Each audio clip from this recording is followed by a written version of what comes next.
Dans ce coaching, je donne toutes les clés, et je dis bien toutes les clés qui ont permis de générer des millions de chiffres d'affaires à Laurent. Après avoir formé plus de 200 closers sur les dernières années et avoir géré les pôles ventes de Quentin Chapeau ou encore de Nathan Benchimol, je sais exactement comment résoudre les problématiques sales. Les sujets dont on parle dans ce coaching sont les sujets qui ont permis aux closers que je formais de rentrer dans le top 1% du marché. Regarde bien cette vidéo jusqu'à la fin, je peux t'assurer que tu trouveras des clés que tu peux activer rapidement sur ton activité, que ce soit pour toi ou pour tes équipes. Bonjour Laurent. Salut José, tu vas bien? Ouais, la forme. Et toi? Bah ça va, nickel, hein. Écoute, la journée elle a bien démarré, donc ça se passe bien, ça va. Allez, trop bien. Eh bien écoute, commençons, rentrons dans le vif du sujet. Donc le but c'est vraiment de te faire monter en compétences rapidement, efficacement. Mhm. Donc pour ça, normalement, tu m'as dit que tu avais préparé quelques questions. Donc on va tourner autour de tes questions. Et Yes. moi, le but, ça va être qu'on aille vraiment en profondeur pour qu'on augmente ton taux de conversion, qui est déjà conséquent, on le sait Mhm. tous les deux, Mhm. mais vraiment qu'on ait cherché de gros résultats ensemble. Ok? D'accord, super, super. Eh bien écoute, je t'écoute. Quelles sont les problématiques que tu rencontres en ce moment dans tes appels? J'ai pensé à, je dirais, confiance et posture dans un premier temps. Ok, Euh, trop bien. Ce qui représente facilement entre 50 à 60% du taf en amont. mhm. Donc c'est un gros sujet, ultra intéressant, et c'est ce qui manque à beaucoup de monde. Donc je t'invite à vraiment préciser ta question au maximum. Plus ta question sera précise, plus je serai précis dans la vision de t'enseigner les choses, et Mhm. plus ça va te servir en fait. Ouais. Alors, je dirais que là, ma première question, c'est comment tu fais pour, peut-être te paraître bizarre comme ça, mais pour rester solide, en fait, quand t'as un prospect finalement qui doute dans, tu sais, dans le call. Ok. Quand tu dis il doute par rapport à toi, par rapport à ton expertise, par rapport à ce que tu représentes. Par rapport à ce que je représente. Ok, d'accord. Donc comme tu le sais, la vente, c'est trois échelles de confiance. Confiance en l'entreprise, Mhm. confiance au produit, confiance au vendeur. Mhm. Ok. Donc là, on va toucher une des échelles les plus importantes parce que finalement, c'est l'échelle humaine qu'il y a derrière tout ça. Donc pour ça, plusieurs choses, c'est d'être un leader. Pour être un leader, je t'invite à te référer à des experts dans leur métier.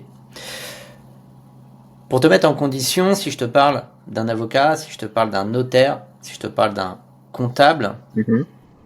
voire même d'un juge ou d'un banquier, qu'est-ce qu'ils ont en commun? Hum, c'est une bonne question. Je dirais, je parlerai pas forcément de posture. Enfin, dans un premier temps, je dirais la posture qu'ils ont déjà. Mais surtout une, comment dire, comme une qualification, je sais pas si c'est le terme. Ok. À Ce ton sont en avis? fait des références finalement, donc Ok. Intéressant. Dans le sens où, à ton avis, aujourd'hui, quels sont les biais d'autorité qu'utilisent ces experts-là pour représenter l'autorité de leur secteur? hum,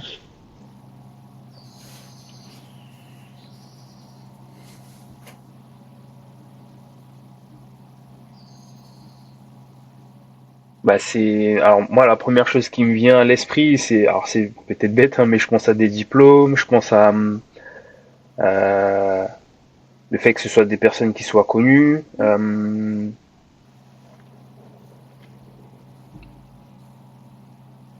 Ok. Hum, Faisons plus simple, allons à mhm, l'essentiel. Tu me dis que c'est le diplôme, c'est le fait qu'il soit connu. mhm, Et si je te disais que demain, je te mets un avocat, deux avocats avec le même diplôme, mhm. il y en a un qui va commencer à bégayer et l'autre qui va rester dans sa posture d'avocat. Lequel va t'inspirer confiance, lequel tu vas suivre? Bah forcément, celui qui reste dans sa posture d'avocat. On est d'accord. Mhm, complètement. Demain, je te mets deux avocats, pareil, un sans diplôme qui s'exprime extrêmement bien et un avec diplôme qui bégaye, tu suis lequel? Celui qui s'exprime bien. Ok. Mhm. Donc qu'est-ce qu'on peut déduire de ça? Hmm. Bah, je dis que ça passe beaucoup par comment est-ce que tu dis les choses, comment est-ce que tu t'exprimes dans l'appel. Donc ce que tu véhicules par, tout simplement ton expression en fait. Exactement. Donc tu vas avoir tout ce qui va toucher, pour avoir un leadership hein, sur ton appel, Mhm. tu vas avoir tout ce qui va être les silences. Poser une question, poser un silence pour poser la discussion, Mhm. c'est ultra important et tu verras que tous les experts l'utilisent. Mhm. Deuxième biais d'autorité que tu peux utiliser si tu en as besoin, tous les closers n'en ont pas besoin, mais si tu en as besoin, c'est un très bon exercice, c'est de te présenter en tant que Customer Success Manager, par exemple, de la personne que tu représentes.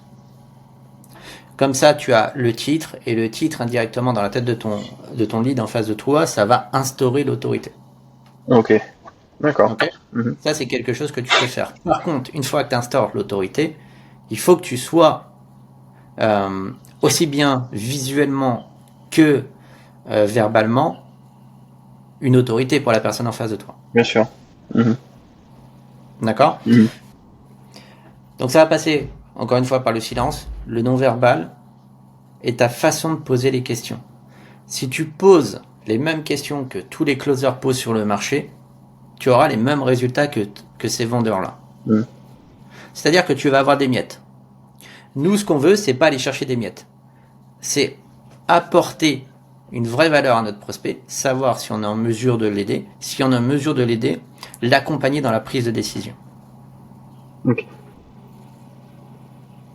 Ok, très clair. Mhm. Est-ce que ça te permet de voir un peu plus où est-ce que tu dois te situer dans tes appels? Oui, oui, ça, je repense à des calls où effectivement j'ai pu avoir dans surtout ma façon de m'exprimer des tics. Ok.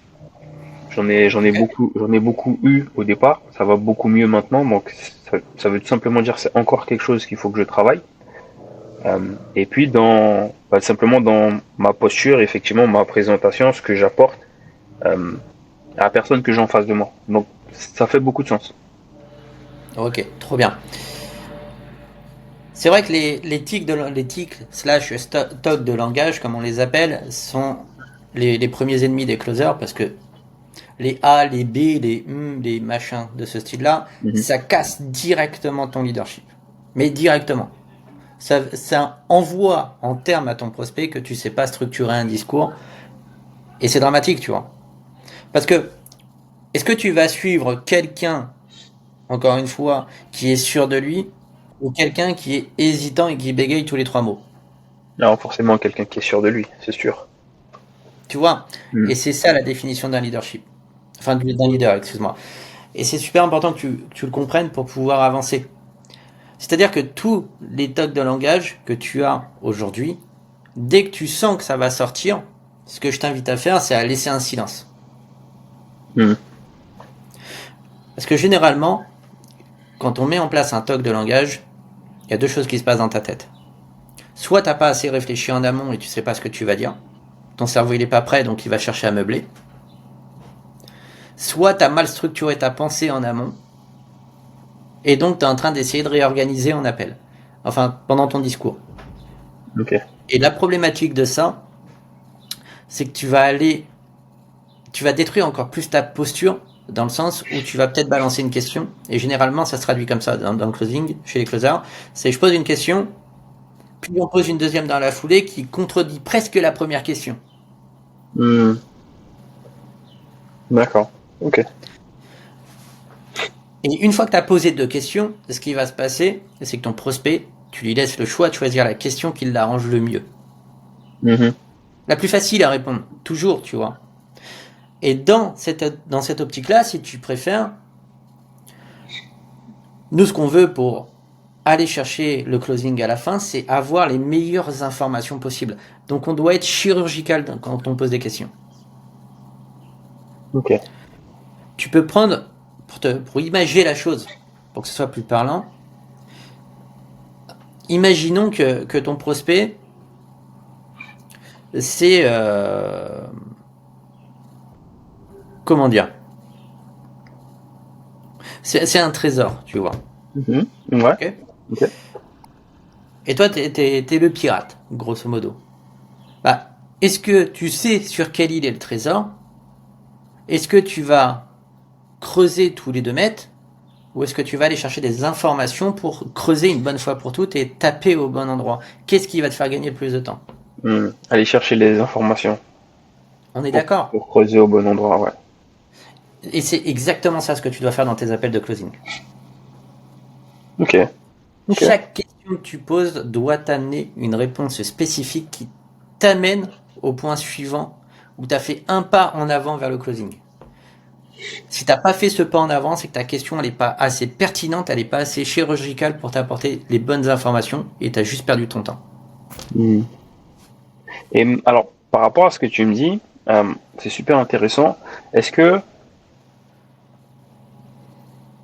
je dirais, c'est mieux de se préparer des questions ou, parce que il y a souvent l'idée du script. Est-ce que c'est mieux finalement de se préparer des questions ou vraiment d'être à l'écoute concrètement de son prospect et d'avoir les questions qui arrivent sur le moment, parce que c'est pas forcément simple pour tout le monde ça. Bien sûr, et c'est un sujet ultra important que tu soulèves là. Pourquoi? Parce que aujourd'hui, tout le monde a pris l'habitude de suivre une trame en appel. Mhm. Alors, oui, il te faut une trame, il te faut une structure, sinon ton appel va aller dans tous les sens. Mhm. C'est normal. Maintenant, plus le marché va avancer là, dans les mois, dans les années à venir, voire peut-être même avant, parce qu'on s'aperçoit qu'il est en train de changer de plus en plus, Mhm. où tu commences à avoir une crise de la confiance dans un premier temps, et dans un deuxième temps, tu as un marché aujourd'hui qui est éduqué. Avant de venir en appel avec Laurent, il a passé une vingtaine d'appels sur les dernières années sur des appels de closing. Mhm. Donc si, encore une fois, tu poses les mêmes questions qu'il a eues jusque-là, tu auras les mêmes réponses. Et pire que ça, tu vas déclencher l'alerte rouge de son cerveau reptilien, qui va lui dire « Attention, vendeur ». Et dès qu'il t'a spot comme vendeur, tu ne le feras pas passer à l'action. Ok. Encore une fois, les gens, ils adorent acheter, mais ils détestent qu'on leur vende. Mhm. C'est une phrase que j'entends très souvent, donc ok, ouais, ça me parle. Trop bien. Est-ce que ça répond à ta question? Ouais, complètement, complètement. C'est très très clair pour moi. Et comme j'ai dit, hein, j'ai encore du. Bon, je pense qu'on a toujours un petit peu de travail à fournir dans tous les cas. On en apprend tous les jours, donc c'est continuer à bosser, continuer à mettre les choses en place pour tout simplement développer le karaté, comme certains aiment dire. Exactement. Yes. Là, si tu veux améliorer ton leadership sur tes 2 prochains appels, parce que ça va pas demander 10 ans, c'est très rapide à développer, c'est juste des habitudes Mhm. que tu dois prendre sur tes appels, mais que tu dois aussi prendre dans ton quotidien. Mhm. Si tu veux que ça soit vraiment rapide, il faut que tu l'appliques dans ton quotidien, dans toutes les interactions sociales que tu as. D'accord? Mhm. Mhm. Donc arrête d'être dans la réaction quand tu parles à quelqu'un, sois dans la proaction. C'est-à-dire que quand tu échanges avec quelqu'un, on te pose une question, laisse un silence. Laisse l'information être digérée par ton cerveau, structure ta pensée et réponds. Ok? Ok. Ok. Anecdote, hein, rapide et efficace pour que tu comprennes. Ils ont fait une étude sur les employés d'Elon Musk. Mhm.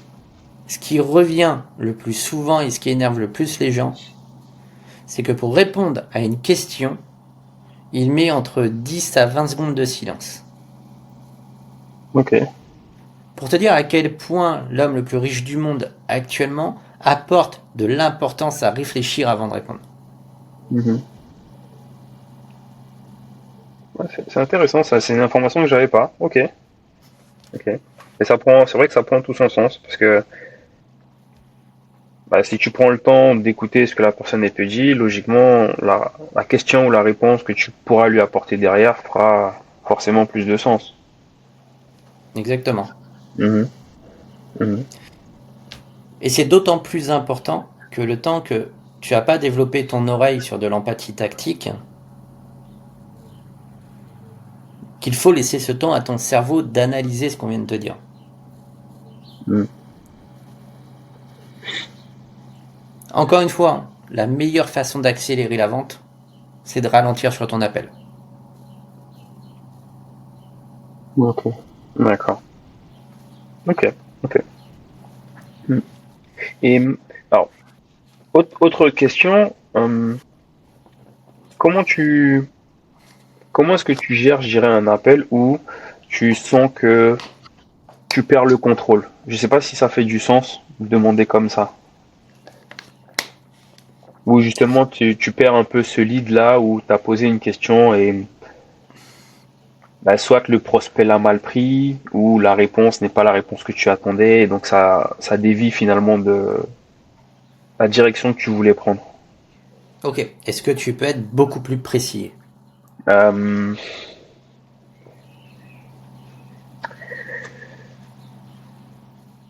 alors, je pense à un exemple en particulier où j'ai eu un call. Alors, j'ai posé une question. Alors, je sais plus ce que c'était exactement, mais ce qui s'est passé, c'est que la réponse donc n'était pas celle que j'attendais. Donc, possiblement que ma question n'était pas la bonne au final. Mais on est parti sur quelque chose de complètement différent et ça a fait qu'on est sorti de l'appel. Ok. Alors, déjà, encore une fois, hein, je vais te dire ce que je dis assez régulièrement. Mhm. La qualité de ta réponse va dépendre de la qualité de ta question avant tout. Ok. Si tu me dis que la réponse a fait en sorte qu'elle commence à divaguer et qu'elle commence à sortir de l'appel, c'est que ta question elle n'était pas assez pertinente, elle n'était pas assez précise pour te rapporter les bonnes informations. Tu lui as laissé, Mhm. non intentionnellement forcément, une porte de sortie. Ce qu'il faut que tu comprennes, c'est que la vente, c'est accompagner une personne d'un point A à un point B. Ouais. D'accord? Mhm. Le point A, la différence entre le point A et le point B, généralement, c'est ton offre. Maintenant, nous, ce qu'on veut, c'est guider la personne dans le passage à l'action. Donc, imagine qu'aujourd'hui, tu es sur un chemin avec ton prospect. D'accord? Mhm. La situation A, elle est là, ta situation B, elle est là. Et là, tu as un chemin. Ok? C'est comme si tu voulais faire un Paris-Londres, par exemple, tu vois? Mhm. En fait, ce qui va se passer, c'est que ton prospect, tout le long de l'appel, il va divaguer, il va essayer de sortir d'un côté ou de l'autre, des bornes de la route. Mhm.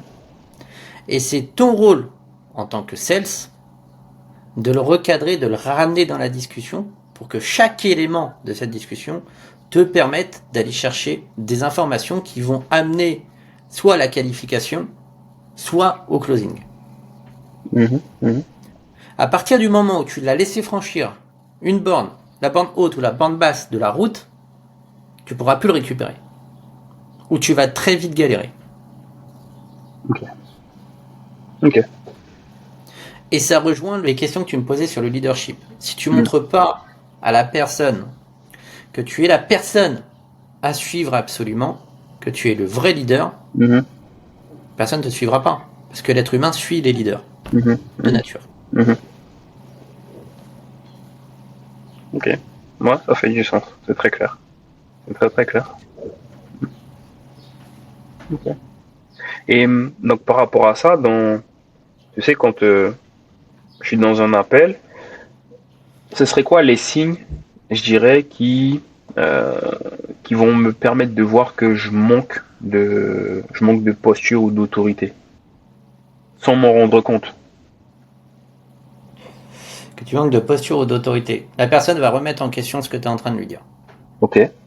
Si la personne remet en question ce que tu es en train de lui dire alors que tu es censé être l'expert dans le domaine que tu représentes, Mhm. il y a un problème. C'est que tu n'es pas perçu comme il le faudrait. Ok. La deuxième chose que je vois, c'est que la personne, elle te dise pas réellement ce qu'elle pense. Et Mhm. plus toi tu vas creuser pour chercher la vérité, plus tu vas paraître comme la personne à suivre. Ok. Ok. Donc finalement, on en revient toujours un petit peu aux questions qui doivent être chirurgicale, comme tu disais tout à l'heure. Plus les questions vont être précises et plus bah, la personne va voir en moi cette figure d'autorité qui cherche à comprendre ce qu'elle vit ou comprendre où elle veut en être. Exactement. Prenons un exemple très simple. D'accord? Mhm. Demain, tu vas au médecin. T'as mal au ventre, tu vas au médecin. Ouais. Ok? Situation de tous les jours. Est-ce que ton médecin, il va te dire, bon bah voilà, Laurent, qu'est-ce que tu as aujourd'hui? Est-ce que tu peux m'en dire un peu plus sur ce qui t'amène? Ok? Mhm. Tu vas lui dire, bon bah voilà, j'ai mal au ventre. Ton médecin, il va pas prendre son ordonnance, te filer du smecta et tu rentres chez toi. Exact. Il va t'ausculter, il va te Mhm. poser des questions, il va te mesurer, te peser, voire même faire des bilans hormonaux, enfin des bilans globaux, des bilans sanguins s'il y a besoin. Il va utiliser toute sa panoplie d'outils d'experts pour te diagnostiquer quelque chose. Mhm. Bah Exact. toi, aujourd'hui, sur tes appels, c'est de développer tous les outils d'experts que tu as. Tu connais le marché, tu connais les gens, tu connais les prospects que tu as en face de toi, tu sais quelles sont les problématiques qu'ils rencontrent dans 90% des cas, tu les connais en avance à force de prendre des appels. Mhm. Donc pose-leur des questions dans le sens pour récupérer les bonnes informations. Ok. Ouais. Ça fait du sens. C'est très logique de toutes les façons. Ok. Et rien que de faire ça, ça va poser ton autorité parce que ton médecin, il a pas toujours la blouse blanche qui pose son autorité, tu vois. Mhm. Et les médecins, ils s'habillent très simplement quand ils sont dans leur cabinet et pourtant tu vas les écouter. Mhm. Mais t'as pas été chercher leur diplôme. Tu sais même pas s'ils sont diplômés, tu l'espères parce que sinon ils auraient pas le droit, mais qu'est-ce qui te dit qu'il a un diplôme? Rien. Mhm. C'est vrai que c'est toujours des questions qui sont posées finalement et bah, rien d'autre. Il pose un diagnostic. C'est complètement ce qui se passe. C'est exactement la posture que tu dois avoir sur tes appels. Mhm. Plus tu vas poser ton diagnostic en posant des questions, plus tu vas apparaître comme un leader, comme un expert sur ton marché. Ouais. Et plus ça va te faciliter la vente. Ok. Ok. Bon, très très clair. Mhm. Yes. Ok. Donc travail de. Bah, ça va se travailler, hein. Écoute. Donc ça c'est ok, c'est bien noté. De toutes les façons, continuer à bosser dessus. J'avais aussi une petite question sur, je dirais la partie objection. C'est à quel moment est-ce que, je dirais, tu arrêtes de traiter une objection et que tu recadres ton prospect. Encore une fois, sois plus précis dans tes questions pour que je puisse t'aider précisément sur le sujet. Ouais. Alors,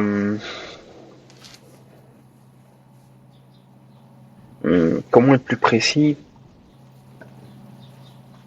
Parce qu'on rencontre souvent des prospects, alors l'idée c'est de creuser l'objection, de comprendre exactement qu'est-ce qui fait qu'ils passent pas à l'action. Jusque-là, je pense que ce que je dis, ça fait du sens. Euh, je dirais à quel moment est-ce que, en fait, dans cet échange-là, sur cette partie de l'appel, tu arrives à comprendre que finalement, il continue à tourner autour du pot et que toi, tu dois le recadrer. Je sais Ok. pas si c'est plus clair. Si quelqu'un tourne autour du pot pendant ton traitement d'objection, c'est que tu as oublié des étapes. Ok, D'accord? ok. Parce que techniquement, si tu appliques les méthodologies que je t'enseigne, Mhm, c'est-à-dire bien comprendre la personne, creuser, isoler et contrer ton objection, mhm, normalement tu as mis tout en place pour verrouiller la personne en face de toi, pour qu'elle ne balance pas d'autres objections, qu'elle ne se trouve pas d'autres excuses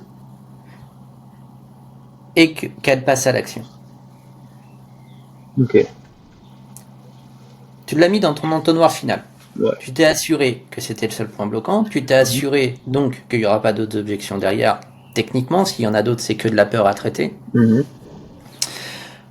Que si tu traitais ce problème-là, elle passait à l'action. Et normalement, dans ton appel, tu as été chercher l'information comme quoi c'était urgent pour elle de mettre quelque chose en place pour avancer. mhm, mhm. Donc tu vois bien que logiquement, Il n'y a aucune raison pour qu'elle passe pas à l'action.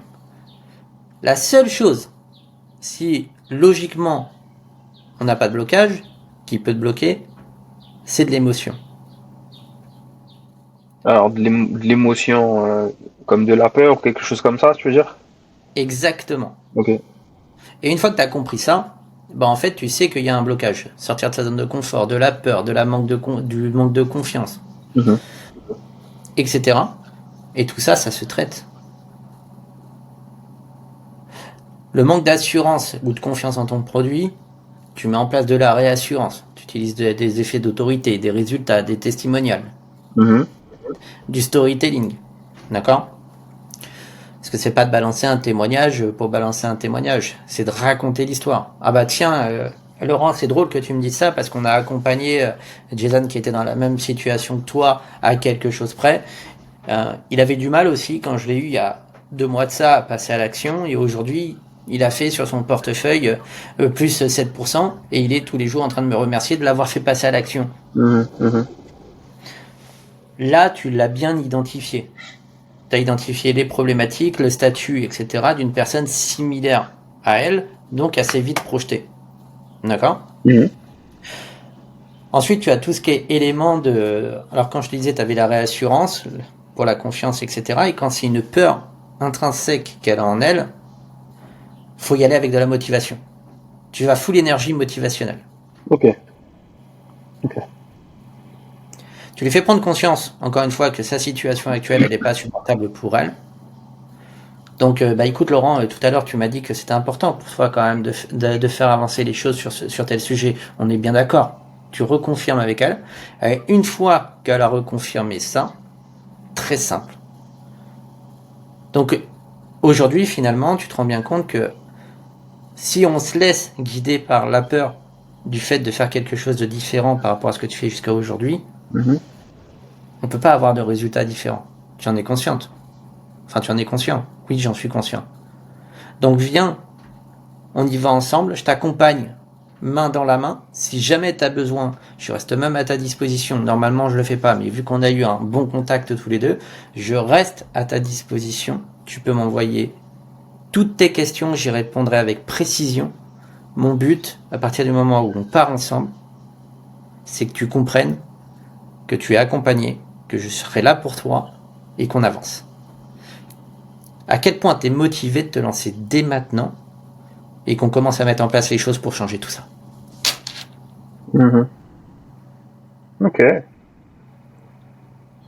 D'accord. D'accord, d'accord.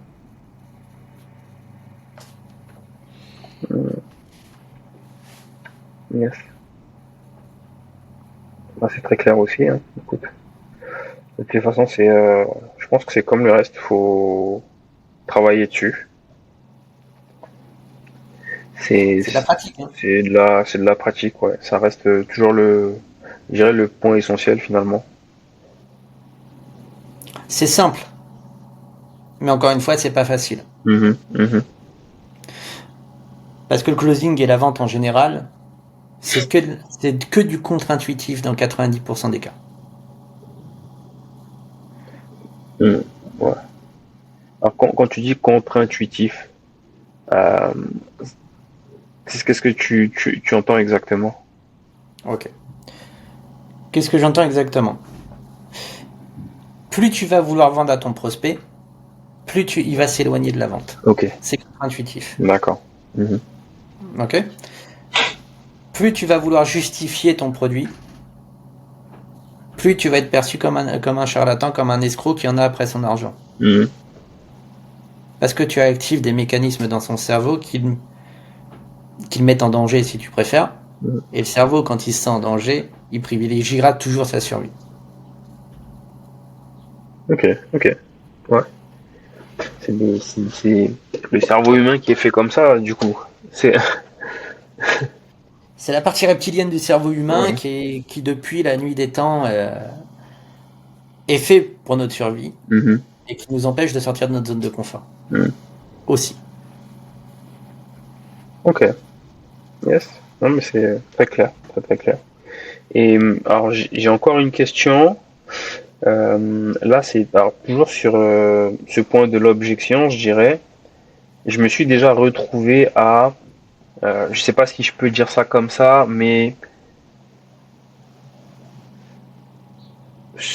peut-être surtraiter une objection. Je sais pas si ou vraiment vouloir aller au bout de quelque chose et alors que finalement je suis pas du tout au bon endroit.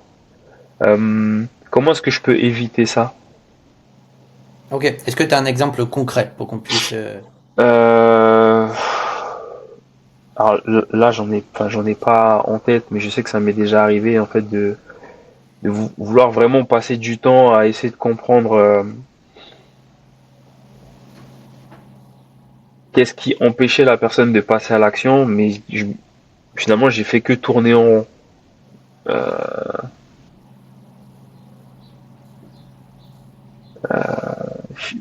Non, j'ai pas d'exemple vraiment précis là en fait. Je sais que ça m'est déjà arrivé, mais te remettre un truc vraiment là, j'en ai pas. Ok. Globalement, si tu tournes en rond pendant ta phase de traitement d'objection, Mhm. c'est qu'encore une fois, tu as dû oublier des étapes en amont. Ok, ok. Soit tu as oublié des étapes, soit t'as pas posé la bonne question. Et même si tu as raté des étapes, la meilleure façon de te débloquer quand tu es bloqué, c'est de poser des questions. Pose des questions. Mhm. Dans tous les stades de ton appel, c'est ta meilleure arme. Mhm. Ok. Exemple, la personne te dit, bon bah José, je vais pas passer à l'action. Ok, je comprends, c'est ton choix, c'est normal. Pour moi, il n'y a pas de souci, mais juste pour savoir, qu'est-ce qui fait que tu souhaites pas passer à l'action aujourd'hui? Mhm. Là, 98% des closers auraient fait l'erreur de reprendre ces éléments qu'elle t'a balancé pendant tout l'appel pour lui Mhm. remettre dans la gueule. Tu fais ça, tu l'as perdu. Ok. Parce que c'est pas la bonne chose à faire finalement. Ça crée de la friction. Tu mets en place de la confrontation directe. Ok. Mais attends, putain, Laurent, je comprends pas. Tout à l'heure, tu m'as dit que c'était urgent pour toi de passer à l'action, que l'offre, elle te correspond. Bah, faut y aller, quoi. Bah, Mhm. tu fais ça, tu l'as perdu. Mhm. Mhm. Enfin, mets-toi à sa place. Tu te sens jugé, tu te sens comme une merde. Ouais, complètement. Je comprends, ouais, j'ai l'image, je vois. Mhm. Tu vois? Mhm. Alors que si, on reprend ce que je t'ai dit tout à l'heure, le gars, il se dit, attends, il m'a questionné pour me poser des questions. Il essaye quand même de voir ce qui bloque. Déjà, à partir du moment où tu fais ça, tu sors de 90% des sales qui sont sur le marché. Mhm. Tu as des discussions que 90% des closers n'ont pas à partir de ce moment-là. Tu veux le résultat des meilleurs closers? Va dans les zones des meilleurs closers. Pose des questions. Mhm. Et pose des questions que les autres ne posent pas.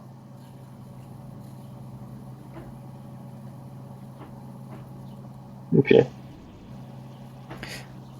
Ça te demande juste de maîtriser la questiologie. Ouais. Une fois que tu as compris la questiologie, que tu as compris que telle question va t'amener tel style de résultat, tu vas maîtriser le closing. Je Mhm. m'inquiète pas. Et quand je te dis le maîtriser, c'est vraiment le maîtriser. Hein. Mhm. Parce que même sur du follow-up, poser des questions, ça te sauve des deals. Ouais. C'est, en fait, avec ce que tu m'expliques, tu te rends clairement compte que ça a vraiment du sens et que ça a toute son importance de savoir, mais je dirais presque demander les bonnes choses aux personnes que tu as en face de toi.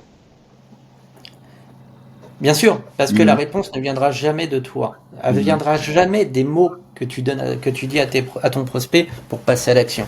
Mhm. La décision finale, elle se fait à l'intérieur de lui. C'est sans discours interne. C'est le discours que tu as pendant les discussions et que tu dis ouais, c'est pas con ce qu'il est en train de dire. C'est vrai qu'il a raison sur cet aspect-là. Mhm. Mais ce sont des mots qui sortent pas de ta bouche. C'est ton discours interne. Et c'est ce discours interne de ton prospect qui lui fait prendre la décision. C'est pas ce que toi tu vas lui raconter, tu peux justifier autant que tu veux ton offre, Mhm. c'est pas ce qu'il fera passer à l'action. Ce qu'il fera passer à l'action, c'est de lui faire conscientiser les choses.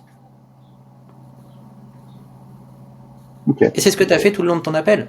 Mhm. Il n'avait pas conscience que, encore une fois, si on reprend l'image du médecin, bah t'as mal au ventre. Est-ce que c'est la cause ou est-ce que c'est la conséquence?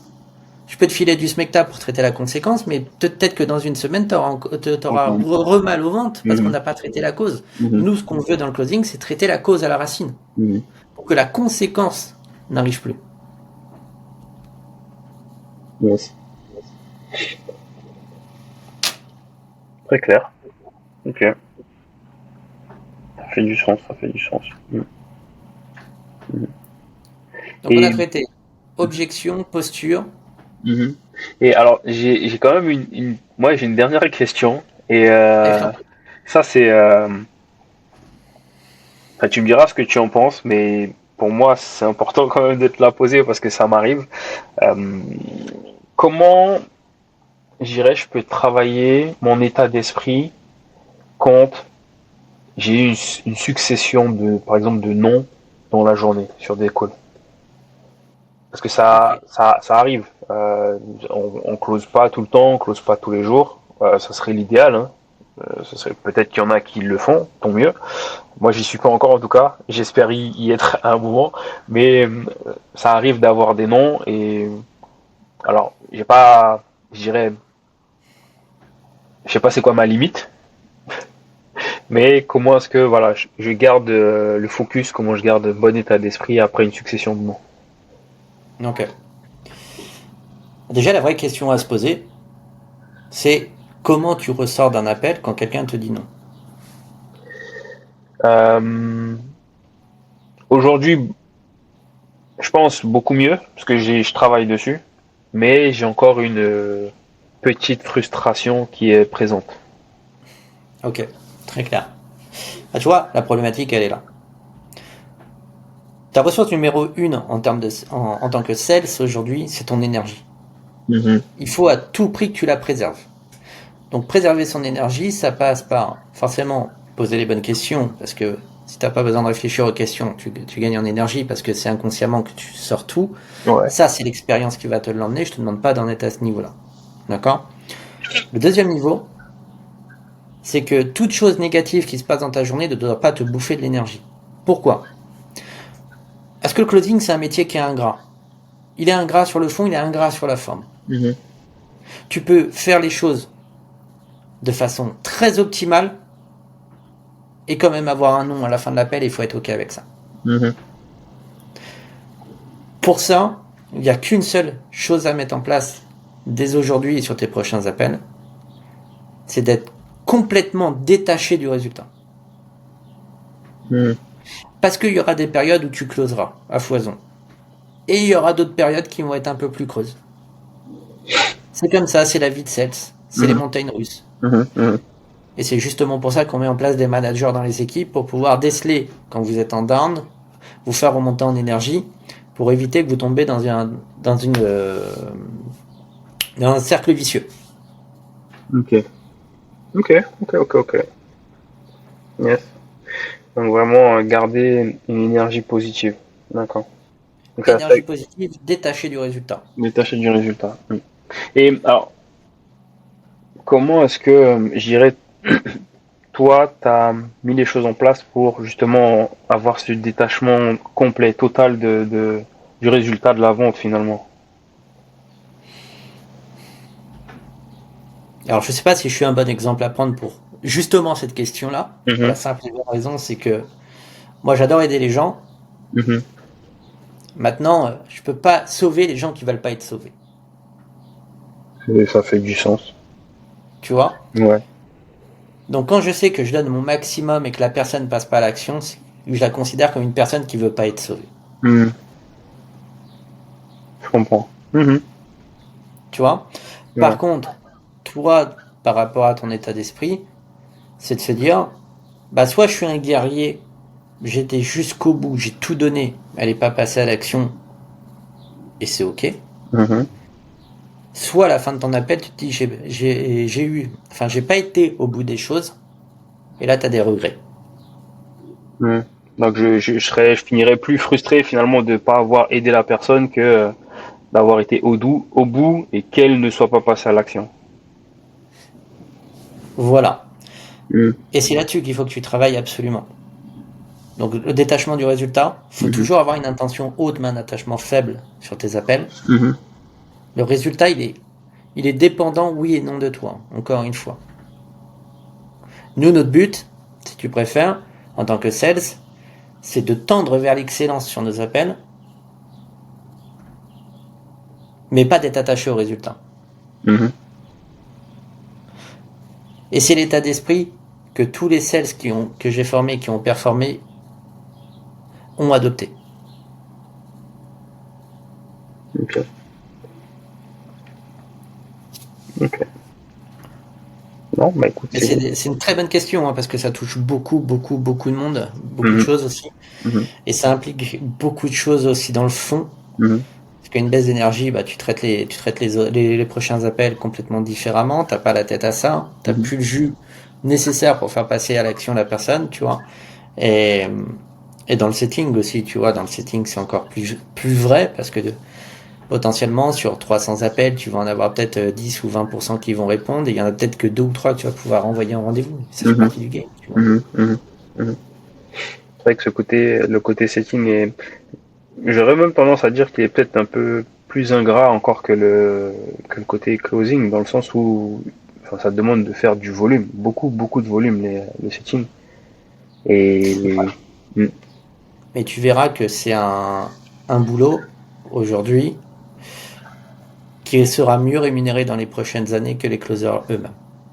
ok, ok. Et tu penses que c'est dû à quoi, ça? Eh bien écoute, c'est très simple à expliquer. Il y a de plus en plus de besoins de setting, que ce soit téléphonique ou écrit, Mhm. et qu'on a de plus en plus de closers qui veulent plus faire ce job-là, mais qui veulent que du caviar dans leur agenda. Ok, d'accord. Faut pas oublier qu'il y a quand même un travail à faire avant, effectivement. Mm. Tout ce qui est rare et coûte cher, donc Mm. un bon setter c'est rare, ça sera bien rémunéré. Mm. Ok, ok, ok, ok. Non, mais c'est bah, très clair, très très clair. Allez, est-ce que tu as une dernière petite question pour la fin? Bah, je t'avoue que non, parce que t'as bien répondu aux questions que je m'étais notées, que j'avais préparées. Il y en a même une que j'avais notée où finalement t'as répondu à travers la première question que j'avais posée. Donc, pour moi, c'est good. Je sais sur quoi il faut que je continue de bosser, sur ce que je dois améliorer. Donc, bah, il y a plus qu'à maintenant mettre les choses en place et puis continuer d'aller chercher la perf. Il y a plus qu'à, hein. Encore une fois, les deux points essentiels sur lesquels tu dois travailler pour augmenter ton taux de closing, c'est ta posture d'expert. Mhm. Deviens un ovni, j'ai presque envie de te dire, deviens un ovni pour Ouais, tes proches, tu vois. ouais. Parce que le problème, c'est que si tu n'appliques pas dans la vie quotidienne et que tu appliques que sur tes appels de closing, ça veut dire que tu n'as que 8 heures d'appel, allez, entre 8 et 10 heures d'appels de closing par jour. Ça Mhm. représente une belle partie, tu vois, de Mhm. tes interactions sociales. Mais si tu veux aller beaucoup plus vite, applique-le dans chaque interaction que tu as au quotidien. Que Mhm. ce soit avec le barman quand tu vas au bar, que ce soit avec le serveur quand tu vas au restaurant, et tu vas voir la différence de perception qu'ont les gens de toi, comment ils vont t'adresser la parole, quel type de discours ils vont avoir par rapport à toi quand ils vont te répondre. Mhm. Et tu vas vite voir la différence de réceptivité des gens quand tu parles peu mais bien, alors que quand tu es dans la réaction à chaque fois, il y a toujours des bégaiements, il y a toujours une structuration un peu bancale, tu vois. Et Ouais. ça pose problème. Alors que si tu laisses un petit blanc, que tu prends 2 secondes pour réfléchir à ta structure de la réponse, je peux t'assurer que toutes tes interactions sociales vont littéralement changer. Et ça Mhm. va t'ouvrir des portes. Mhm. Parce que tu vas faire partie des gens qui, étrangement, devraient être plus nombreux que ça, mais des gens qui posent des questions que personne ne pose, et surtout des gens qui écoutent réellement leur interlocuteur. Et ça, c'est beaucoup plus rare que ce que tu penses. Mhm. Ok. Ok. Non, ben, écoute, hein, de toutes les façons, mais c'est vraiment intéressant parce que c'est vrai que c'est pas un truc forcément que j'avais l'habitude de faire, de pousser le closing jusqu'à l'extérieur. C'est-à-dire vraiment dans mes interactions de manière générale, dans ma vie de tous les jours, de ramener. Je le fais de temps en temps, surtout parce que bon, j'ai ma compagne et que ça, des fois c'est amusant de retourner un petit peu certaines réponses et de voir ce qu'elle ramène comme pensée. Donc je le fais avec elle, mais vraiment de le faire tous les jours, avec toutes les personnes, avec toutes les interactions que je peux avoir avec mon entourage ou des personnes que je peux rencontrer, je le fais pas forcément. Et c'est quelque chose à mettre en place que je vais faire très rapidement d'ailleurs parce que je pense que ça va apporter quelque chose de vraiment très bénéfique. Tu vois, j'aime bien comparer le closing avec la salle de sport, tu vois. Mhm. Tu vas à la salle de sport, c'est cool, tu vois. Tu vas faire Ouais. ton petit cardio, tu rentres, tu repars. C'est cool. Ouais. Si pour moi, que ce soit le sport, que ce soit le closing, c'est pas un métier, c'est pas une passion, c'est un mode de vie. Hmm. Ok. Mhm. Pourquoi je te dis ça? Parce que tu peux très bien prétendre être sportif en allant faire ton cardio tous les matins. Ouais. Tu peux, t'as le droit, tu vois. Maintenant, si à côté tu manges pas correctement, si à côté tu te tapes ta bière tous les soirs ou tu vas te taper ton meilleur barbecue tous les soirs, Mhm. bah en fait t'as juste été courir pour ta bonne conscience. Ouais. Libre à chacun après, hein, tu vois, chacun voit les choses comme il le veut. Et c'est la différence en fait, si tu préfères, entre un sportif et un athlète. Le sportif, il est occasionnel, l'athlète, il met tout en place pour optimiser ses résultats, pour aller chercher à se dépasser. Mhm. Aujourd'hui, c'est cet état d'esprit que tu dois avoir pour devenir un excellent sales sur le marché.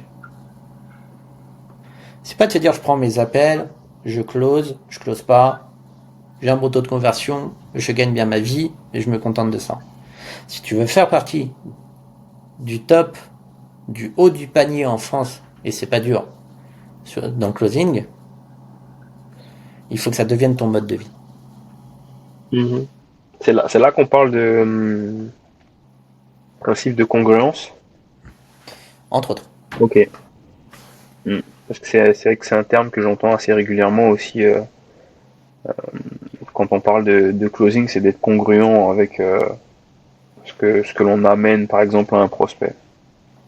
C'est ça. Mm. Donc tu as cet aspect-là, mais tu as aussi l'aspect, si tu préfères,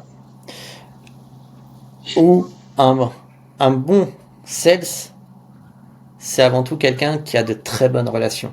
Parce que c'est le Mhm. business des relations sociales, de toute façon. Mhm. Le closing, la vente en général. Et ce que ça va t'amener, en fait, c'est que demain, tu vas aller bouffer au resto chinois, madame va aller bouffer au resto italien. Mhm.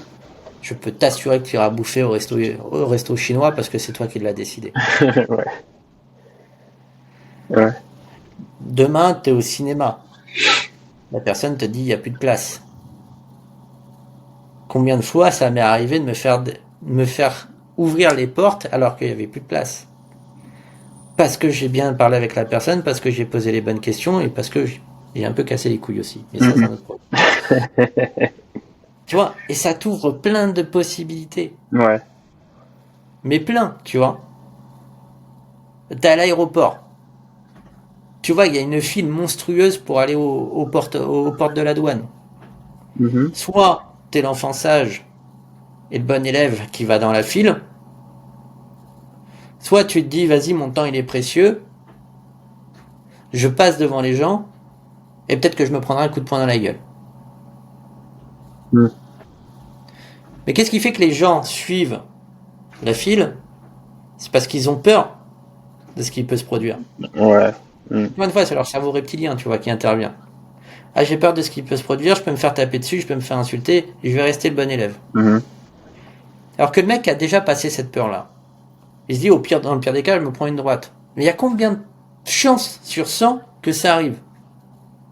Ah, parce que Il y a une chance sur 100. ouais, c'est très pertinent parce que en fait ça, là avec ce que tu me dis, Ça veut dire que dans tous les cas, les gens, le cerveau reptilien, il fera encore son travail et possiblement ils se diront mais enfin, pourquoi est-ce que j'irai lui mettre un coup? Parce que je sais pas ce qui va se passer derrière au final. Exactement. Ouais. Mm, mm. C'est un vrai hack social, hein, ce que je te dis, hein, pour le coup. Ouais, Hein. ouais, ouais. Non mais c'est vrai. C'est vrai. Tu vas en boîte de nuit, tu vois que ça se remplit, tu vois qu'il y a une queue. Ce que tu fais, bah, au lieu d'attendre comme un teubé, j'ai envie de te dire, 100 mètres plus loin, remonte la file, va discuter avec le vigile, fais pote avec le vigile, pose les bonnes questions, et tu verras, il va te faire rentrer en VIP. Mhm. C'est vrai. Ouais, c'est vrai. C'est ça un vrai closer, tu vois, c'est Les ça. relations, ouais, les relations, finalement, les relations sociales sont. Tu peux faire du closing vraiment tous les jours, tous les jours, tous les jours, tous les jours, et Et surtout et n'importe quoi. la vente, ça te sert partout. Ça te Ouais. sert au resto, ça te sert chez toi au quotidien. Mhm. Gestion de conflit, tu vois. Mhm. Avec madame, il y a des hauts, il y a des bas. Gestion de conflit. Bon, plus de haut que de bas quand même. J'espère pour toi, les gens. J'arrive à être un bon closer de ce côté-là, il n'y a pas de problème. Mais tu vois, il y a plein d'aspects de ta vie. Tu peux intervenir avec Ouais. les compétences que je te donne. Mhm.